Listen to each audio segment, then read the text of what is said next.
fantasy fight, Tyson Fury versus Lennox Lewis.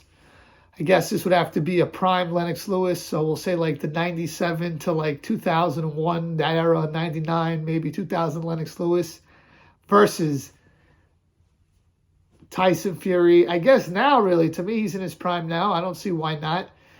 He used to be slicker, but now I think he's a more complete fighter. I think his ability to, punch hard and set guys up and be more offensive-minded has made him a more dangerous opponent.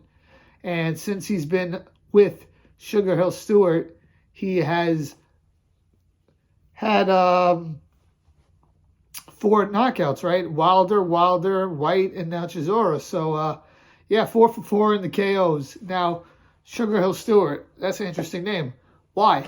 He's Tyson Fury's trainer, Javon Sugar Hill Stewart. Who was his uncle? Emmanuel Stewart. Who was Lennox Lewis's trainer? Emmanuel Stewart. So that makes this interesting. It's like in this hypothetical, family would be against each other. But it's all hypothetical, so they both get both of them in the corner in this hypothetical. I think this would be a great fight. I think these are the two top guys when it comes to head-to-head boxing. What I mean by that is not legacy, not accomplishments, nothing of that nature. We're just talking strictly who would win in a head-to-head from your size, your strength, your power, your physical attributes, along with the understanding of the game, which I think in every sport, including boxing, it gets better over time. As much as people don't like to believe it, athletes get better over time. They're more sophisticated. They're more advanced. We don't want to believe that some of our favorite fighters and heroes of the past are surpassed in certain ways. So, to me, those are the top two as far as the super heavyweight era. Lennox Lewis, Tyson Fury. Here's how the fight would go, in my opinion. The closest thing that Lennox Lewis fought to Tyson Fury was Vitaly Klitschko, but that was in Lennox Lewis's last professional fight. Vitaly Klitschko, the older brother of Vladimir, was winning the early rounds and even caught Lennox Lewis and hurt him while he was trying to box. And what Lennox does is when he can't outbox a guy with the size and reach, he makes it a brawl. And that's what he did. The fight was stopped controversially, cut on Vitaly Klitschko's eye. A lot of people think that Lennox was the fortunate winner, which I guess you could argue that. To me, Lennox was definitely the legitimate winner, though, in that he stopped the guy by knockout and he was beating him up with the, he was stopped because of a cut caused by a punch.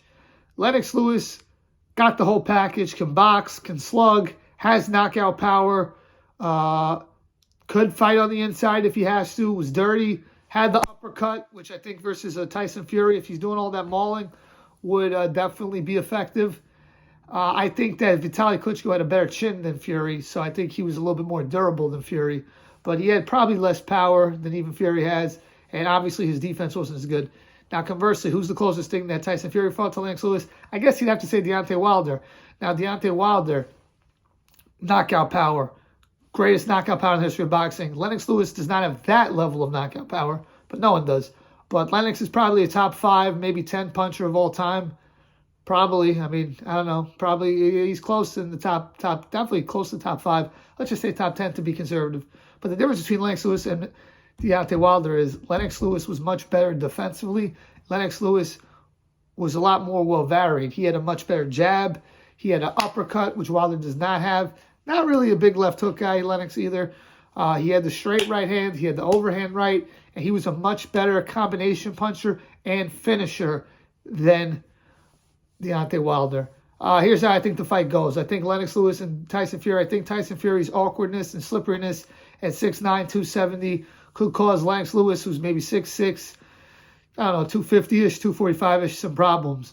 I think that Lennox Lewis would be losing the fight after 6 rounds.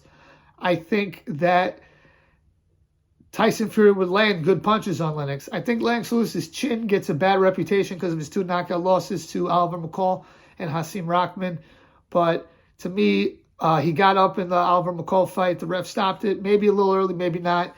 And the Hasim Rahman fight, Lennox Lewis was just fighting like an idiot. He was doing that Ocean's 11 movie. He wasn't taking the fight seriously.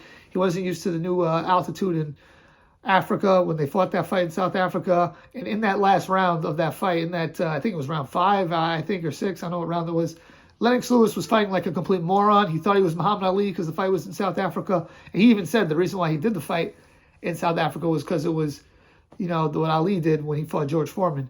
And it's funny because George Foreman was on the broadcast. They were mentioning that. But Lennox Lewis had a better chin than given credit for. I think his chin was like a 7 out of 10. Not great, but not nearly as trash as people think it was. Those 2 knockout losses are the only 2 times he was knocked out. And he fought Mike Tyson. He fought David Tua. He fought Michael Grant, Shannon Briggs.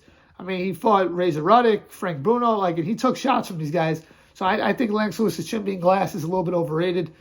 I think Lennox Lewis would be losing the first 6 rounds, not each of the 6 rounds, but after 6 rounds. But then I think once Lennox Lewis made it into a brawl, started mauling Tyson Fury, because Fury does a lot of that grabbing and holding and all that stuff, that never worked for Lennox Lewis. Lennox Lewis never lost a dogfight.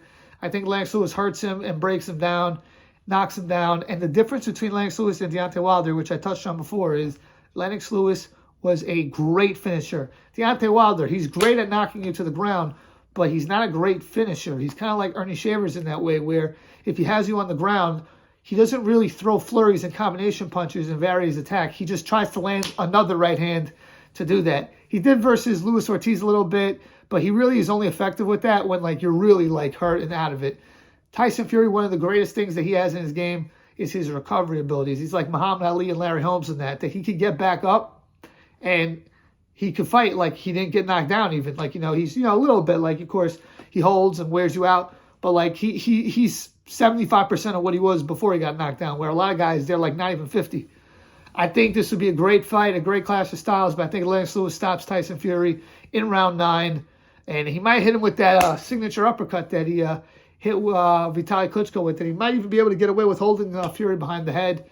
I think Fury, even though he weighs more, I don't think he can bully Lennox around. Lennox was a bull, very strong man, and Fury's not going to be able to just sit there and outbox him the whole time with his lateral movement, his reach, because I think his reach is only 1 inch longer than Lennox's, because Lennox had these very long arms. So I think that Lennox Lewis stops Tyson Fury. Would be a great fight. Please let me know what you guys think. Please like, share, comment, and subscribe.